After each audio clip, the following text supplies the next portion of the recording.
Hello, my name is Cindy Allen. Welcome to the digital story about my service leadership project known as an SLP. My SLP was about a civil rights audit done at my school, Corinth Holders High School, on October 15, 2015. Any school or college that receives federal funding is subject to an Office of Civil Rights audit. The audit process really isn't that difficult, just a lot of preparation work, as you'll see as we go through this presentation. The three counties that were audited this year were Bertie, Johnston, and Wilson.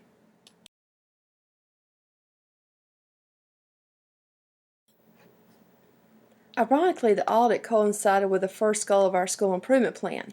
All Johnston County facilities will provide a safe, clean, caring, orderly, and positive environment that supports and is conducive to learning.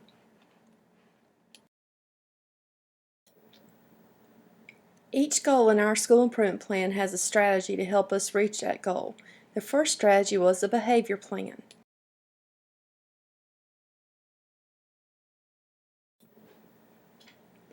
The second strategy is a facilities plan.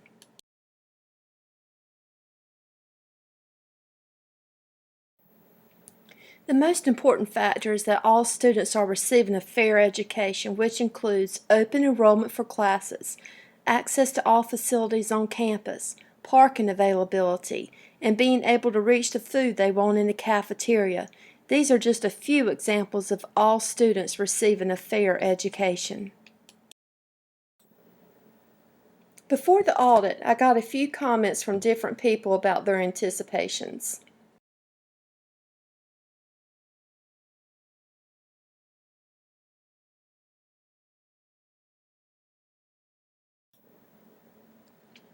Those people included the principal, teachers, students, counselors, and career development coordinators in other high schools across the county.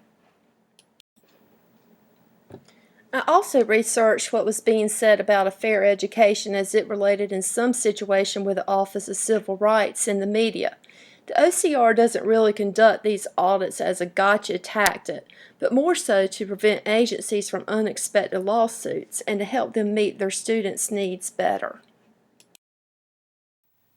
Again, any K-12 and college university that is receiving federal funding is under the OCR guardianship.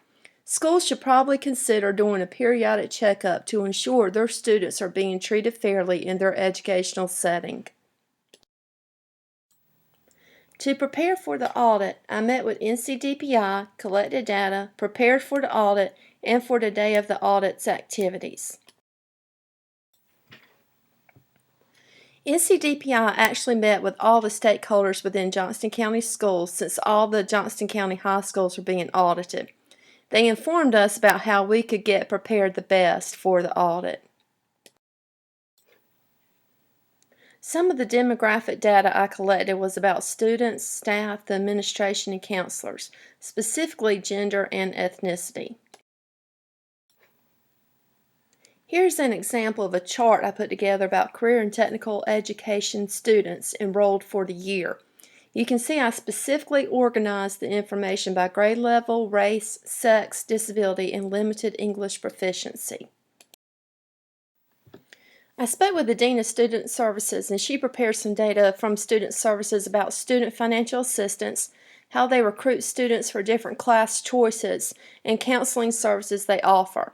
I had to provide samples of materials for this information too. As for students with disabilities and limited English proficiency, our county office got a lot of that information from the specific county departments. Here's one of the maps I provided to NCDPI with specific areas color-coded like the restrooms and certain classrooms. Our lead custodian escorted the facilities auditors the entire day, so I provided this map to him and a schedule for a disabled student so the auditors could walk it that day and see how he maneuvered around our campus. This is another map I created for NCDPI that shows where parking is available on our campus for faculty, staff, students, visitors, and handicapped individuals. There were a handful of people that NCDPI specifically requested to interview on the day of the audit, so I had to organize a schedule with the people listed on this screen for that day.